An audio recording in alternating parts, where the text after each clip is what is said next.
Hello friends, today I have brought you a new topic on presentation skills which is related to COVID-19 pandemic. How significant presentation skills have become. You must know some of the techniques, challenges being faced during this time. So I hope you have been liking my videos.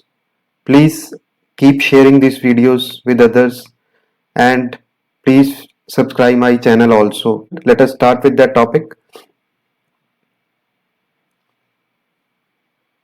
So what do you think the presentation method was before COVID-19? You can pause this video and click on the eye icon at the right top and share your answer, or you can answer in the comment section of this video. So if I share answer for this, it is primarily classrooms through which the presentations were getting delivered. There were other methods also, but primarily this was classrooms.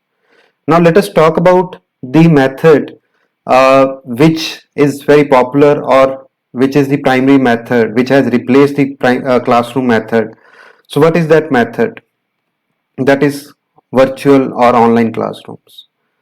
Whether it is a teacher giving online classrooms or a student presenting to his teachers or group of teachers, whether it is scientific journals or whether it is some other thing, whether I am a professional, I have to present it to my teammates or to some potential customer or existing customers.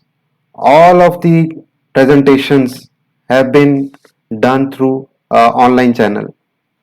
So you might have faced a lot of challenges during this presentation. So let us talk about challenges. So the first challenge is that a person who is delivering, he does not have complete knowledge or partial knowledge also of the presentation styles. If he is going to present virtually, he is not aware how to engage the audiences, which was key component in my last video, right? So then lack of participants attention. How would the virtual presenter ensure that the participants who are attending from other side of internet through their computers, mobile or some other channel, how will a presenter ensure that their participants are attentive and they are listening to whatever he is trying to say? For example, if I compare it with the classroom training, in classroom training a presenter is able to see its participants, that who is doing what, but in terms of virtual presentation nobody is aware until and unless that person has shared his videos.